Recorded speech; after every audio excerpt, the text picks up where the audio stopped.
اعوذ باللہ من الشیطان الرجیم، بسم اللہ الرحمن الرحیم۔ جی ہم نے کل آیت نمبر 221 کی تھی سورہ بقرہ کی، اور دیکھیں یہ بھی ایک ٹاپک اٹھا تھا جو کل ہم نے لیا، جس میں بات یہ ہوئی کہ اللہ تعالیٰ نے لوگوں کو شاید یہ بھی کوائری ہوگی کہ جو لوگوں کو کوئی عورت پسند آئی ہوگی یا کسی عورت کو کوئی مرد پسند آیا ہوگا، یہ بھی لوگوں کا ایک کویشچن ہوگا، کوئی کوائری ہوگی کہ ان کو ایک پسند آئی ہے لیکن وہ مشرک ہے، تو کیا ان سے شادی کی جا سکتی ہے؟ تو اللہ تعالیٰ نے یہاں پر اس کو ایکسپلین کیا کہ نہیں، اگر تمہیں پسند بھی ہو تو مشرک مرد یا مشرک عورت سے اچھا ایک غلام مومنہ عورت اچھی ہے، یا غلام مومن مرد اچھا ہے، چاہے کہ وہ تمہیں اچھا لگے۔ اور اللہ تعالیٰ نے پھر یہ بھی فرمایا کہ وہ تمہیں آگ کی طرف بلاتے ہیں اور اللہ تعالیٰ تمہیں جنت کی اور مغفرت کی طرف بلاتے ہیں۔ تو اس سے کلیئر ہو گیا آنسر کہ آپ مشرکہ سے شادی نہیں کر سکتے۔ اور کل ہی ہم نے ڈسکس کیا کہ میں تو آج کے ان مشرکہ کو بھی لیتی ہوں، اتنے مشرک لوگوں کو بھی لیتی ہوں جو مسلمانوں کے اندر بھی ہیں۔ اللہ تعالیٰ بس کہیں میرے اندر کوئی شرک ہو تو میرے سامنے لے آئی ہے، میں بھی ان چیزوں سے اپنے آپ کو دور کر لوں۔ ایک نفس کا شرک تو میرے اندر موجود ہے، کیونکہ ہم نفس کی اتنی سنتے ہیں کہ ایسا لگتا ہے ہم اس کی عبادت کرتے ہیں۔ اللہ کے حکم کے آگے بھی ہمارا نفس آتا ہے، ہماری خواہشات آتی ہیں، ہمارے بچے آتے ہیں، جن کو ہم اللہ تعالیٰ کی خواہشات کے آگے، اللہ تعالیٰ کی حکم کے آگے لاتے ہیں، وہ سارا کا سارا ہمارا شرک ہی ہے۔ لیکن جو مین شرک کی بات ہو رہی ہے کہ جیسے اللہ کے سوا کسی اور سے بھی مانگنا، کسی اور سے بھی کوئی توقع رکھنا جو یہاں موجود بھی نہیں ہے، مر چکا ہے، لیکن پھر بھی ان سے توقع رکھنا، پھر بھی ان سے دعا مانگنا، پھر بھی ان کو یا کر کے پکارنا، پھر بھی ان کے نام کی تختیاں گھروں میں لگانا، اور بہت کچھ ایسا کرنا، یہ سارا کا سارا شرک میں آتا ہے۔ اور اللہ تعالیٰ نے فرمایا کہ وہ سب معاف کر دیں گے لیکن شرک کو معاف نہیں کریں گے۔ اس لیے یہ بہت بڑی چیز ہے، اس آیت کو ہمیں بہت سمجھنا ہے۔ اور آپ دیکھیں کتنے شارٹ ایک آیت میں اللہ تعالیٰ نے سورہ بقرہ میں یہی تو کیا کہ ایک کے بعد ایک کے بعد ایک کے بعد شارٹ ٹاپکس ہیں اس کے اندر، کہ چھوٹی چھوٹی انفارمیشن مجھے اور آپ کو یہاں ملتی ہے۔ اور ایک بات میں نے اس میں خاص نوٹ کی کہ آیتیں چھوٹی ہیں، لائک ایک یا دو آیت میں اللہ تعالیٰ نے ایک چیز کو ایکسپلین کر دیا ہے، لیکن یہ آیت کے جو ورڈز ہیں وہ ہمیں بہت ساری چیزیں دے کر جاتے ہیں۔ جیسے کل بھی ہم نے اس کو لیا تو وہ بہت ساری نالج دے کے جاتے ہیں۔ یہی تو اللہ تعالیٰ کا کمال ہے، اور اللہ تعالیٰ کی کتاب کا کمال ہے کہ کوئی ایک انسان بھی اس جیسی کتاب کو لکھ نہیں سکتا۔ اور اتنے پیارے طریقے سے اللہ تعالیٰ نے ہم کو ایک آیت میں کئی چیزیں ایکسپلین کی، جیسے جو کل ہم نے آیت میں لی یا پچھلی آیتوں میں لی۔ تو یہ چھوٹی چھوٹی چیزیں سورہ بقرہ میں ڈسکس ہوئی۔ اب آپ بھی اگر کسی کو سمجھائیے گا تو اس کے سامنے ایک خاص بات رکھیے گا کہ سورہ بقرہ مرنے والے کے اوپر پڑھنے کی چیز نہیں ہے، یا گھر میں برکتیں کرنے کے لیے یہ نہیں کہا جا سکتا کہ میں تو ایک سورہ بقرہ ختم کرتی ہوں تو دوسری شروع کر دیتی ہوں، دوسری کرتی ہوں تو تیسری کر لیتی ہوں۔ یہ پڑھنے کے لیے نہیں آئی ہے، یہ سمجھنے کے لیے آئی ہے۔ اور دیکھیں آپ بھی یہاں پر دماغ کھول کے، آنکھیں کھول کے دیکھ رہے ہیں کہ آیتیں دنیا میں ہمیں وہ بتا رہی ہیں جیسا ہم کو عمل کرنا چاہیے۔ پھر آج ہمارے سورہ بقرہ میں ایک بہت ہی امپورٹنٹ ٹاپک، آیت نمبر 222، بہت ہی اختلاف والا ٹاپک، حیض کے بارے میں وہ آیت ہماری یہاں پر آ رہی ہے کہ وَيَسْأَلُونَكَ عَنِ الْمَحِيضِ، وہ سوال کرتے ہیں آپ سے حیض کے بارے میں۔ یعنی یہ بڑا ہی کنٹروورشل ٹاپک ہے، بہت زیادہ ایسا ٹاپک ہے کہ بہت سارے لوگ ہم لوگوں سے جو بھی اس بات کو مان رہے ہیں ان سے اختلاف کرتے ہیں۔ وہ کہتے ہیں کہ حیض میں نماز پڑھنا الاؤ نہیں ہے، اور ہم کہتے ہیں کہ قرآن سے کہیں یہ نہیں ملتا کہ حیض میں نماز پڑھنا الاؤ نہیں ہے۔ اس پر ہم انشاءاللہ ڈسکس کریں گے۔ بہت سے لوگ اختلاف کرتے ہیں اس بات پر، بہت کم لوگ اس بات کو مانتے ہیں۔ لیکن دیکھیں جب قرآن سے کوئی چیز ہم کو مل جاتی ہے تو ہم نماز جیسی چیز جس کا بار بار اللہ تعالیٰ نے قرآن میں حکم دیا اس کو چھوڑ نہیں سکتے ہیں۔ اور ظاہر ہے میں سمجھتی ہوں یہ بہت ٹچی ٹاپک ہے، سب کے لیے بہت میٹر کرتا ہے یہ ٹاپک، اور خاص کر کے ہم عورتوں کے لیے یہ بہت میٹر کرتا ہے، کیونکہ دیکھیں ہم سب کو اللہ کو جواب دینا ہے۔ اگر اتنی ساری نمازیں ہم چھوڑ دیں گے تو ہم اللہ تعالیٰ کو کیا جواب دیں گے؟ کیونکہ اللہ تعالیٰ تو فرمائیں گے نا، کیا تمہارے پاس ڈرانے والا نہیں آیا تھا؟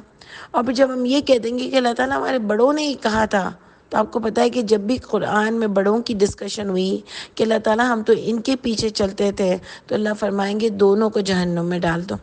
تو میں اور آپ اپنی آخرت اس طرح سے نہیں چاہتے، اس لیے اس کو سمجھنا بہت ضروری ہے۔ اور یہ بھی دیکھیے کہ پوری پوری نمازیں عورتوں کی چلی گئیں، روزے چلے گئے، ایون کہ پریگننسی میں جب بچہ ڈیلیور ہو جاتا ہے اس کے بعد 40 دنوں کی نمازیں پہلے پڑھنا منع تھا، آج تو پھر بھی کچھ لوگ سمجھ لیتے ہیں، مطلب آج تو پھر بھی شاید سمجھ گئے ہیں کہ آپ کو اگر جب وائٹ واٹر آئے تو آپ پڑھ سکتے ہیں، اور پھر آپ کو ڈاٹ آ جائے تو پھر آپ نہیں پڑھ سکتے ہیں۔ یا مجھے تو کسی نے یہ بھی بتایا کہ مجھے یہ بھی کہا ہے، یہ بھی فتویٰ ملا ہے کہ آپ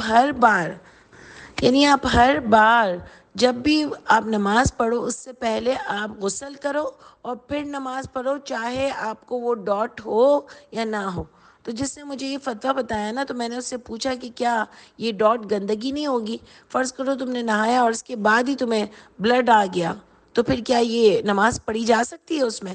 اس نے کہا ہاں مجھے فتویٰ ملا ہے کہ آپ بس، یہ تو اتنے سارے دن ہیں نا، تو آپ بس نہاؤ اور نماز پڑھو۔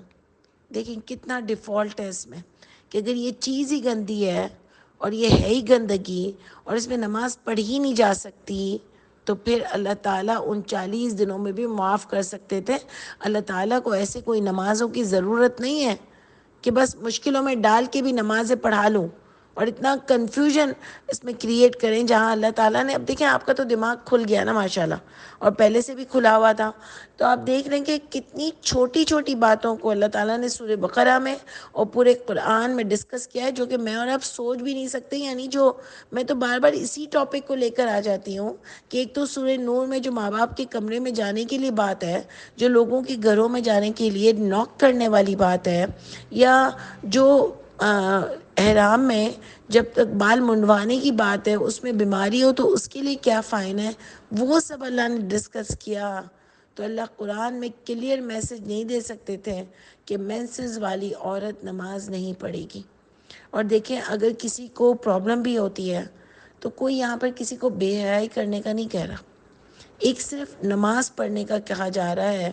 اور نماز پڑھنا یہ کوئی کسی کے لیے فن کا باعث نہیں ہے، یا اس سے کوئی کسی کی نفسانی خواہش پوری نہیں ہو رہی، یا کوئی مزے نہیں ہو رہے، یہ ایک آرڈر ہے جس سے ڈر لگتا ہے کہ اگر نہ پورا کیا تو قیامت کے دن انجام کیا ہوگا۔ اور دیکھیں قرآن کی آیت آتی کہ جب قیامت کے دن اللہ سوال کریں گے کہ کیوں نہیں پڑھی، آیت تھی قرآن میں کہ ان الصلاۃ کانت علی المؤمنین موقوتا، ان الصلاۃ کانت علی المؤمنین موقوتا، یعنی نماز مومنوں پر اوقات پر فرض ہے، سب پر۔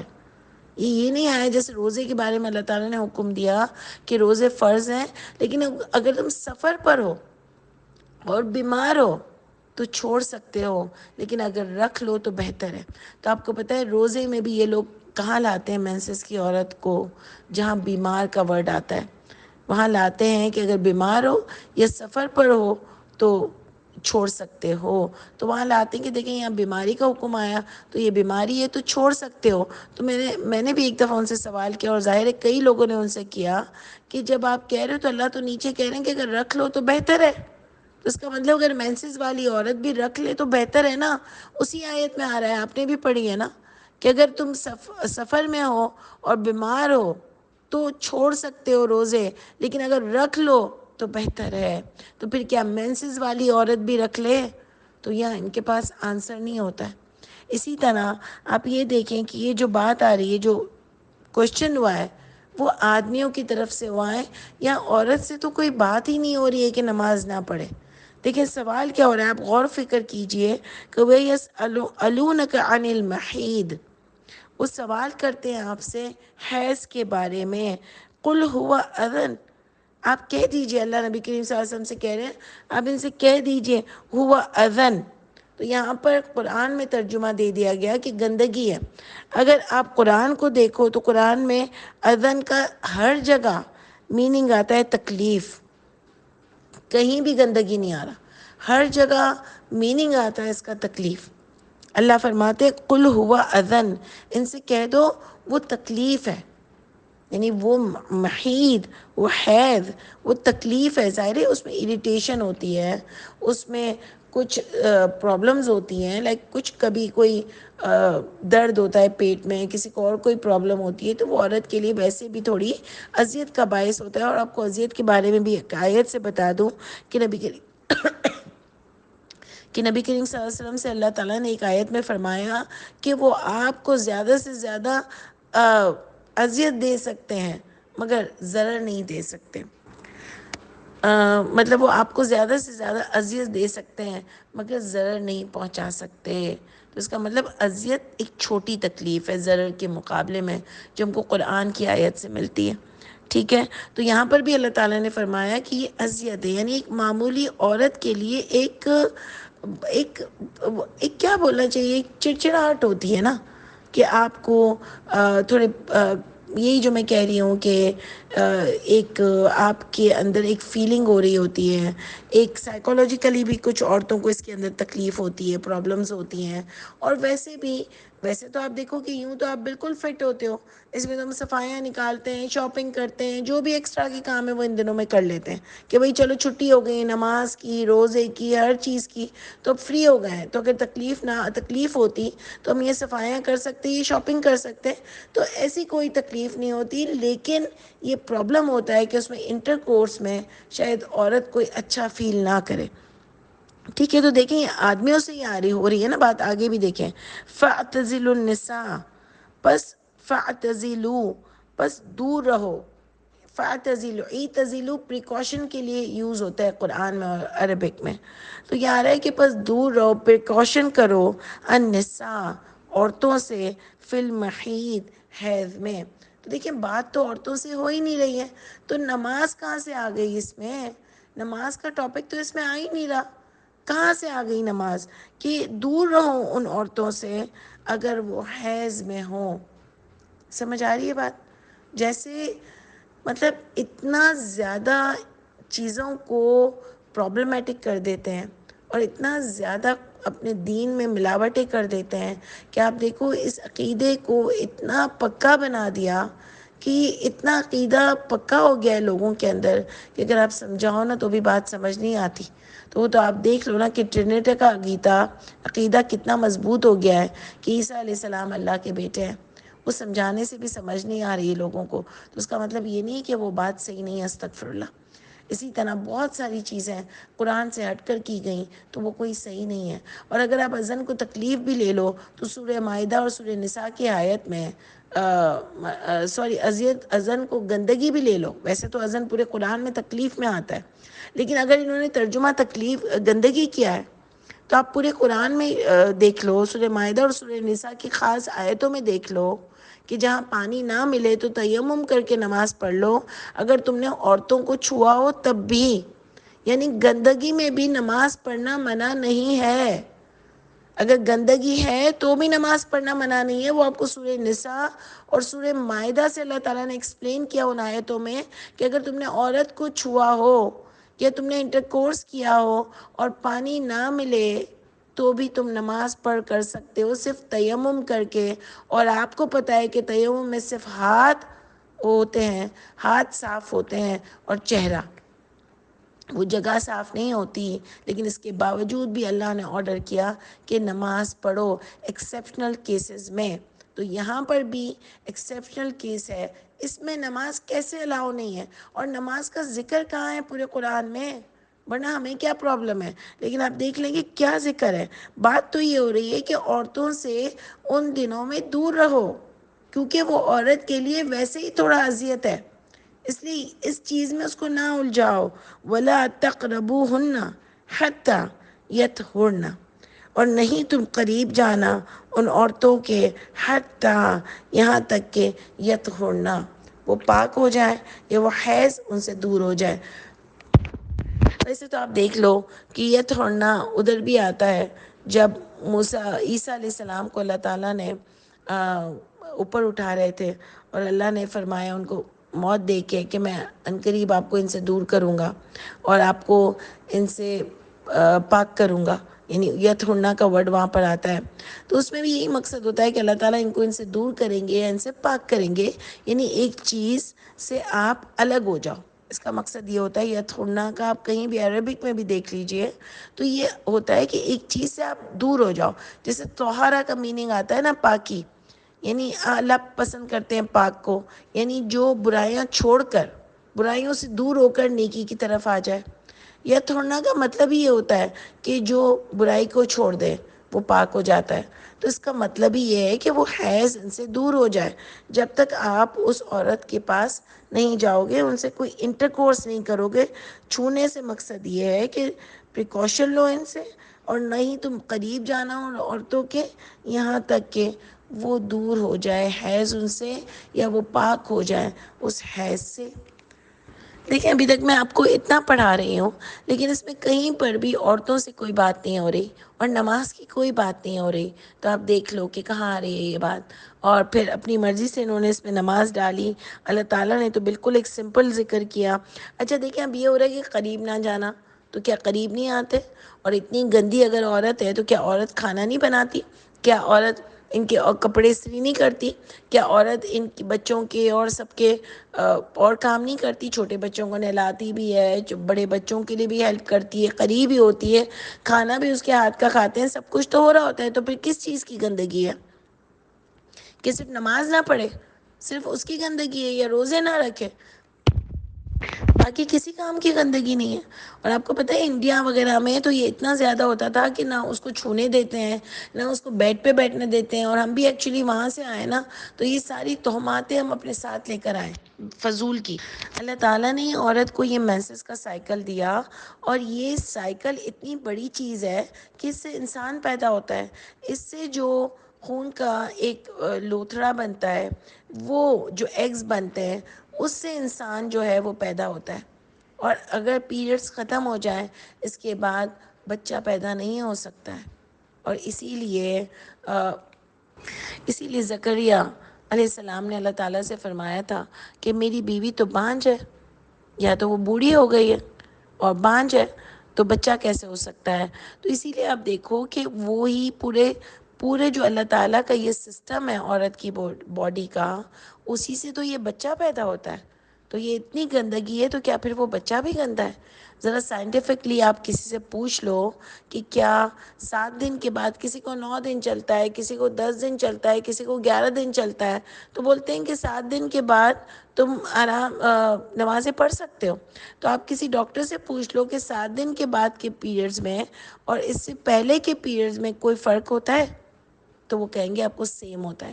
یہ بھی ہم نے لوگوں سے پوچھا تھا، جو ہمارے یہاں ڈاکٹرز تھیں لڑکیاں، ان سب سے پوچھا تھا، کیونکہ ظاہر ہے ہر ایک کے لیے یہ بات سن کر پہلے شوق لگتا ہے کہ کیا بات کر رہی ہو، کیا پڑھی جا سکتی ہے؟ تو ہے گندگی، کیونکہ ہم نے اس کو ہمیشہ گندگی ہی فیل کیا. اگر گندگی ہے تو پھر میں اور آپ کہیں بیٹھ بھی نہیں سکتے، اٹھ بھی نہیں سکتے. ان 7 دنوں میں عورت کو ایک کمرے میں بند کر دو، کیونکہ گندگی لے کے تو کوئی بھی نہیں گھوم سکتا ہے نا. اگر آپ کی گندگی ہوگی آپ کے گھر میں، تو کیا آپ اس کو 7 دن رہنے دیں گے؟ نہیں رہنے دے سکتے نا، صاف کر لیں گے. تو کیا عورت کو اللہ تعالیٰ نے 7 دن گندا کیا؟ اور اسی لیے آدمی کو بولا کہ آدمی بیچارہ اتنا پاک ہے تو کہیں ناپاک نہ ہو جائے.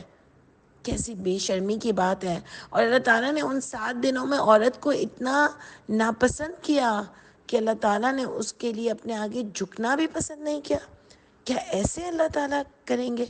کیا آپ سوچ سکتی ہیں؟ تو ذرا غور و فکر کیجئے کہ کیا بات ہو رہی تھی اور ہم نے اس میں کیا باتیں لے لی. تو آپ دیکھیں کہ اللہ تعالیٰ فرما رہے ہیں پھر آگے کی آیت ہے، فَإِذَا پس جب تطہرنا پس جب وہ دور ہو جائے ان سے، فَأْتُوهُنَّ پس تم آؤ ان عورتوں کے پاس، ہننا یعنی آدمیوں سے ہی بات ہو رہی ہے اور عورتوں کے بارے میں بات ہو رہی ہے کہ تم ان کے پاس نہ جانا. سمجھ آئی؟ جیسے اللہ تعالیٰ نے وہ زہار کے کیس میں اس آدمی کو کہا کہ اب تم نے منہ سے یہ لفظ نکالا ہے نا، تو اب جب تک فائن نہیں دو گے تم اس عورت کو چھو بھی نہیں سکتے. تو اسی طرح اللہ تعالیٰ نے یہاں پر بھی فرمایا کہ جب تک وہ انٹر کورس ان سے دور نہ ہو جائے اس عورت کو اذیت نہیں دینا، اور جب وہ دور ہو جائے ان سے تو پس آؤ ان کے پاس، من حیث امرکم اللہ جہاں سے حکم دیا تم کو اللہ تعالیٰ نے. کیا مطلب حکم دیا؟ یعنی اللہ تعالیٰ نے اس میں ہم کو یہ بھی بتا دیا کہ جہاں سے اللہ تعالیٰ نے جہاں سے بچہ پیدا ہوتا ہے، جہاں سے انٹر کورس ہونا چاہیے، وہیں سے آؤ عورتوں کے پاس، اور کسی غلط طریقے سے حرکتیں مت کیا کرو. یہاں سے ہی اللہ تعالیٰ نے دوسری ساری چیزوں کو منع کر دیا.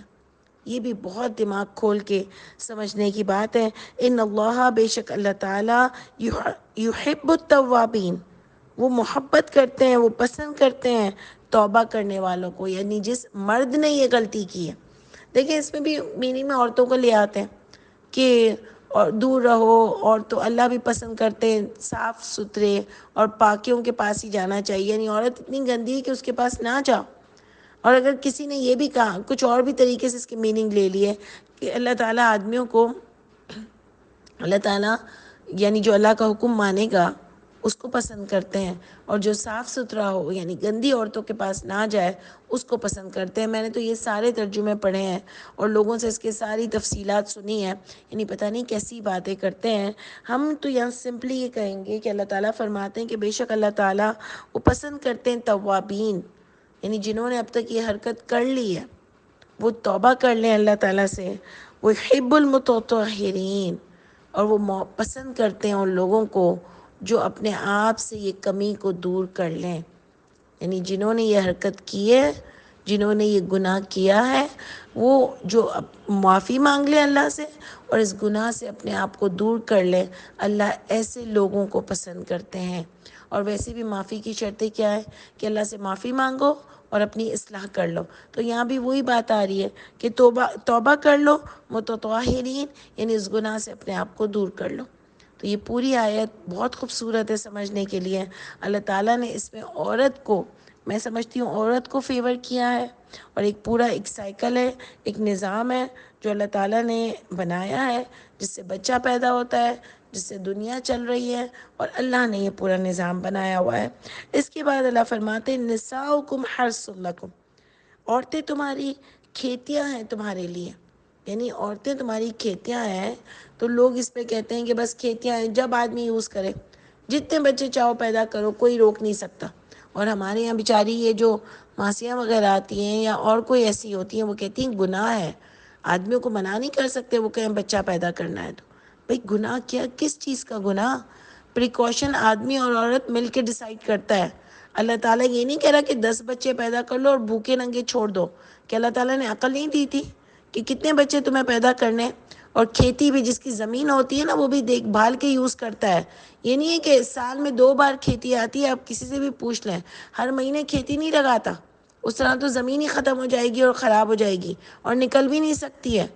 تو آپ کی یہ کھیتی ہے، اس کا خیال رکھو، اس کو بہت اچھی طریقے سے یوز کرو، یہ مل جل کے پلاننگ کے ساتھ۔ شادی ایک باقاعدہ ڈیل ہوتی ہے، ایک بہت پیارا رشتہ ہوتا ہے جس میں اللہ فرماتے ہیں وہ لباس ہے تمہارا اور تم لباس ہو اس کا۔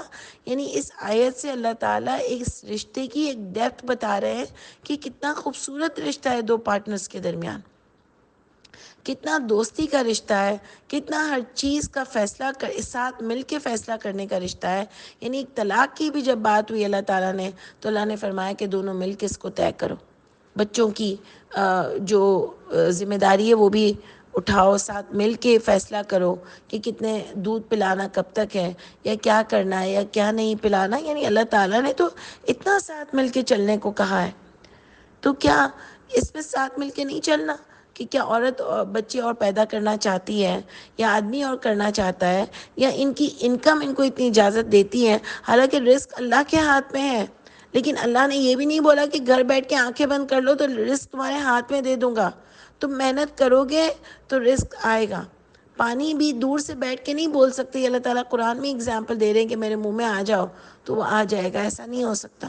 آپ کو نکلنا پڑے گا، سوچنا پڑے گا، تو اپنی چادر دیکھ کر پاؤں پھیلاؤ نا، اتنے ہی بچے پیدا کرو۔ ابھی غریب لوگوں کے 10 کتنے کتنے بچے ہوتے ہیں اور پیدا کیے جاتے ہیں، بولتے ہیں نہیں نہیں گناہ ہوتا ہے، منع کیسے کرتے ہیں؟ حالانکہ نماز نہیں پڑھیں گے، قرآن پڑھا ہوا نہیں ہوگا، آدمی کو کوئی شرم نہیں آئے گی بیوی کو مارتے ہوئے، لیکن بچے پیدا کرنے میں عورت بھی یہی بولے گی کہ گناہ ملتا ہے۔ اب تو پھر بھی تھوڑی ان لوگوں میں بھی عقل آئی ہے، لیکن ہمارے یہاں بھی بہت سے ایسے لوگ ہیں کہ بیٹا نہیں ہو رہا تو بچے پیدا کیے جاؤ، بیٹیوں پہ بیٹی نہیں ہو رہی تو بچے پیدا کیے جاؤ، یہ تو کم ہی ہوتا ہے ویسے، لیکن کیے جاؤ۔ تو یہ کوئی عقل کی بات نہیں ہے۔ آپ دیکھو آپ کتنا سنبھال سکتی ہو، آپ کے اندر کتنی ہمت ہے، آپ کی پاکٹ آپ کو کتنا جواب دیتی ہے، آپ ان کو کتنا اچھا انسان بنا سکتی ہو۔ یہ تھوڑی کہ بس پیدا کیے جاؤ معاشرے میں پھینکتے جاؤ۔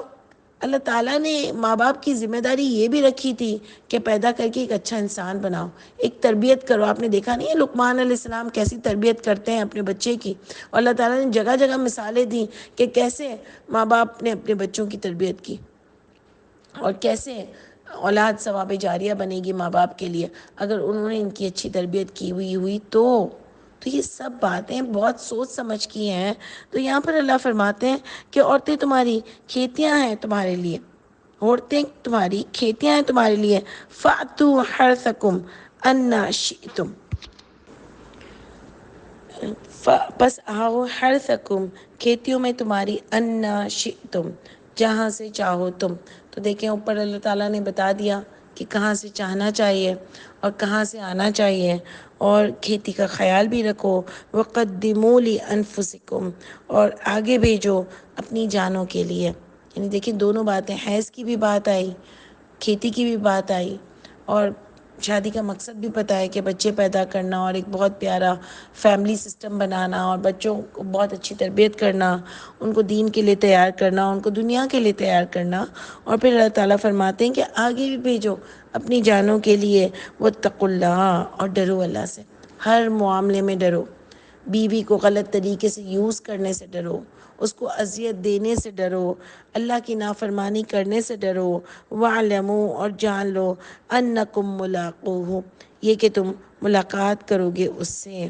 وَبَشِّرِ الْمُؤْمِنِينَ، اور خوشخبری دے دیجئے مومنین کو۔ اب دیکھیں کتنی خوبصورت آیت ہے اللہ تعالیٰ نے یہاں پر اینڈنگ کی، اور وہ بھی اس آیت کے ساتھ، خاص کر کے عورت والی آیت کے ساتھ۔ میں ایک عورت ہوں، لیکن پھر بھی مجھے ظاہر ہے میں تو اپنے لیے آیت لوں گی، لیکن واقعی مجھے لگتا ہے کہ یہ آیت ہمارے لیے ہے کہ اللہ تعالیٰ نے اس میں یہ بتایا کہ عورتوں کے ساتھ حسن سلوک کرو۔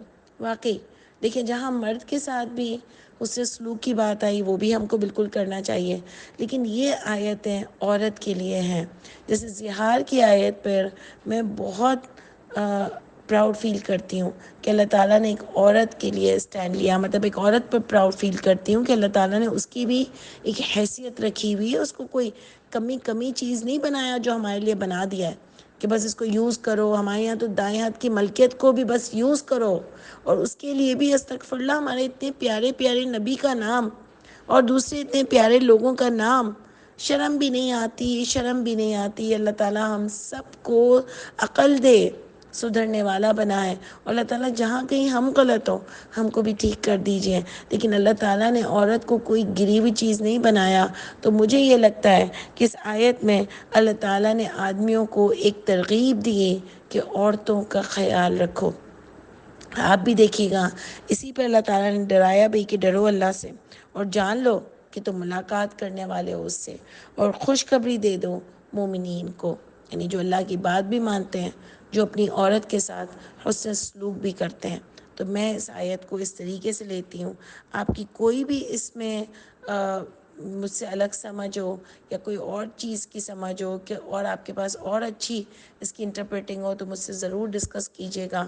اچھا ہے، مجھے بھی اور نالج ملے گی انشاءاللہ تعالی۔ سبحان ربک رب العزت عما یصفون، وسلام علی المرسلین، والحمد للہ رب العالمین۔ السلام علیکم ورحمۃ اللہ وبرکاتہ۔